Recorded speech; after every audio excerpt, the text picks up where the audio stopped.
Hey there, everybody. Conrad Franz here from Turley Talks. I'm one of the staff writers behind the scenes. I'm joined, of course, by our host, the man himself, Dr. Steve Turley.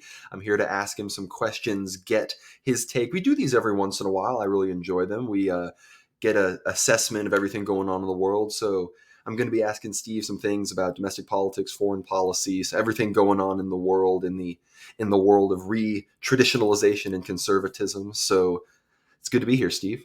Yeah, it's great to be with you, Conrad. And people don't know you're my number one guy I go to discuss these issues with. There's no one that I get more excited about talking with on a regular basis than yourself. Well, I really appreciate that. And with all that, let's get right to what people want to hear. And I think we're going to start with the talk, I guess, of the proverbial town, the public town square, as it's called online and Twitter, with the DeSantis Twitter presidential announcement, which, you and me, we're on Twitter. We're part of this commentariat class, I guess. So for us, it was like, okay, it's accessible to us, but then for the first 30 minutes, even we couldn't listen to it. So it was a bit of a disaster. We saw even when it did go live that I think DeSantis is struggling with his charisma. Elon Musk, I think, upstaged him, frankly. Everyone's joining to talk about how great Elon is. And then, oh yeah, Ron DeSantis is here. So I'm wondering if you think that this kind of broader issue of both DeSantis's charisma as well as the people he surrounded himself with being this very specific class of Beltway Twitter user that doesn't like Trump anymore, but thinks they're ultra conservative. I'm wondering if you think that will be kind of the downfall for DeSantis. Yeah, I think you're absolutely right, Conrad. I mean, I think this is key to 2024 when you bring up the notion of people in the rule vote when all's said and done. We have to remember that was the key to 2016 when Trump won nearly 200 counties in Ohio, Wisconsin, Iowa, Michigan, Pennsylvania, Minnesota, that had voted Democrat in every single presidential election since 1984. Many of these counties voted twice for Obama, but then suddenly it shifted in one of the most astonishing political paradigm shifts we've seen to vote for Trump, some of them by upwards of 20 to 40 points. It was something that took Hillary by surprise. Clearly, Trump was one of I believe, the first presidential candidate to even come into many of those counties and do a major campaign stop there. Most people just ignored rural voting.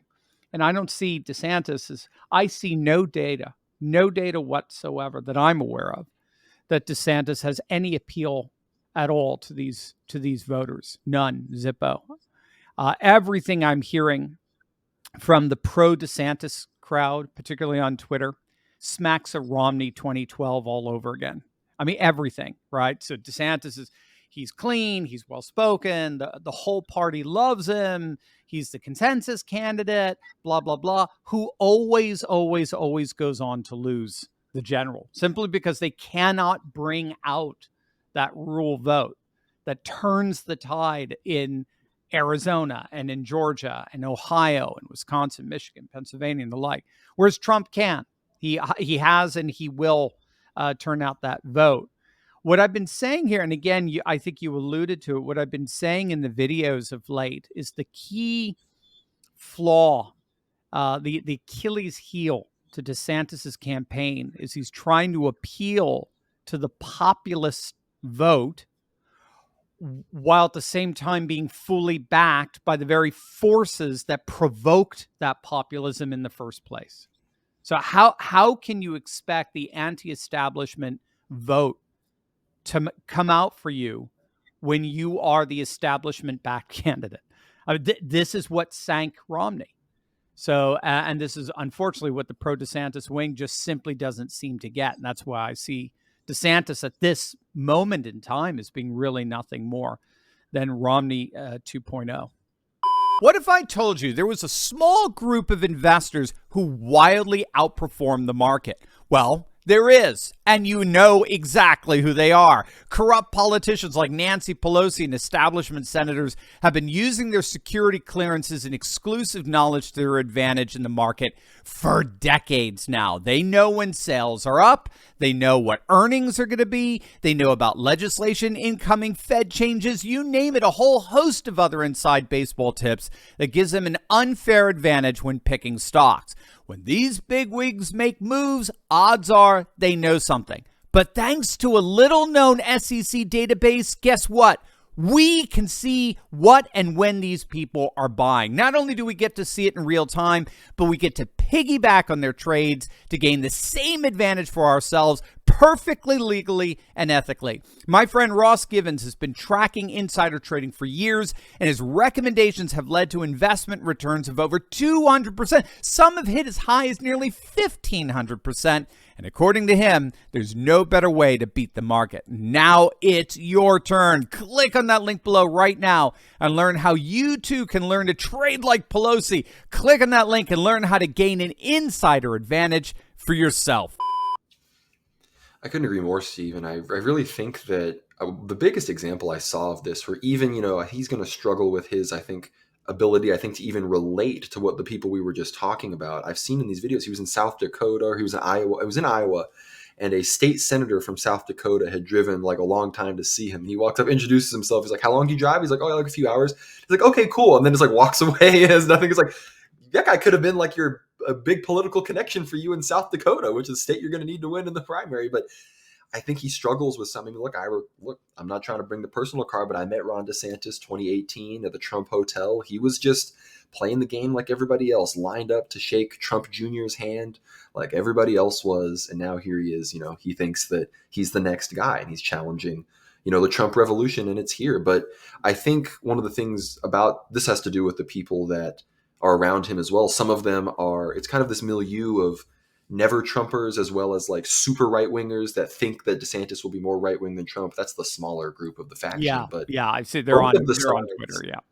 both of the sides recognize the danger is like the other one outflanking them from the right. And sure, DeSantis has the vaccine stuff with Trump, and he has his record in Florida, which is good. It's a lot, it's the conservative red state. It's a lot easier to get results than, the whole country in some regards. But at the same time, Trump, sure, his announcement wasn't as ideological or red meat for the base as some would have liked. But ever since then, he's come out with some, as far as his immigration plans and his other, he's come out with the most stalwart America first, of anybody in the race by far that we're seeing. So I'm wondering, how do you think them outflanking each other on the right, from the issues at least, how do you think that's going to play out?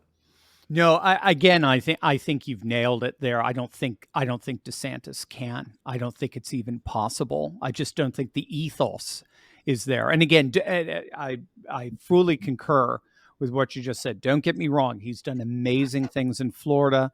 If he were the Republican candidate, if he were to pull off the impossible and become the nominee, I'd vote for him in a heartbeat. But what some of these guys, I like how you put it, that kind of that peripheral right that seem very disappointed in Trump, or they just don't think Trump can win again, because I don't think they're thinking in terms of the rule vote.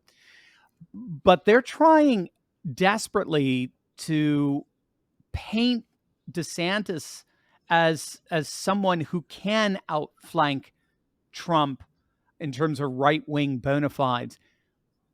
But it comes across as just so sterile and so artificial. How do you outflank Trump on abortion when he's the president more than anyone else responsible for overturning Roe v. Wade? How do you outflank him on that? That's impossible.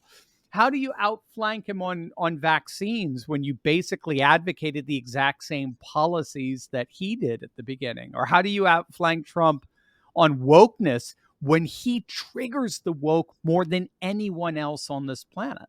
So just from the very ethos of the matter, I don't think DeSantis can even come close to effectively recasting Trump as milquetoast on nationalist, populist, traditionalist issue. When you're so grounded as he is on border security, economic security, and cultural security, it's incredibly, I mean, Ann Coulter's been trying to do it and she's failed miserably as well. It's incredibly difficult to poke holes in your nationalist populist bona fides when he's been Orbanized, maybe, is a way of sort of framing this. It's very difficult to run to the right of someone like a Viktor Orban, because again, he embodies the right at this point.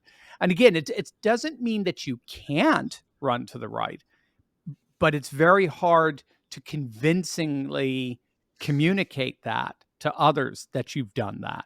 Especially when, the big, for me, and I will find out more and more in the primaries, the big kicker here, especially when DeSantis was basically a neocon when it came to foreign policy when he was in Congress. I mean, it's just impossible at that point to outflank Trump when he's the first president we've had in memory who's never started a war. I think in many ways, people are kind of like, we're almost at the most basic level of like, do we want someone with results, or is someone going to pen us the best idea of a policy in the future? Like, I thought conservatives were all about the we're done with the all talk, it's all about the action. Yet suddenly they think DeSantis is, more presentable, less offensive than Trump, and we're all about all the talking again. We're buying into all the talking. It's like, we need results. The Dems know how to get results. We have finally got someone that gets results, and now you want to replace them with somebody else. Well, we do this every election. We always we always feel the pressure of kowtowing to the donor class. We always feel the pressure of putting that nominee, putting up that person as our nominee who the donor class is comfortable with. Hopefully 2016 and 2020 shattered that permanently, as it should. And now we have a very, very different structure in place where grassroots, rank and file, rural populists are now running the party, not these silly cosmopolitan donors. Hey gang, if you want to connect with more courageous patriots and start taking action and organizing, be sure to join my Telegram group. I post the latest breaking news I find interesting and chat with my favorite patriots around the country and even the world. Click the link in the description below and join the conversation today.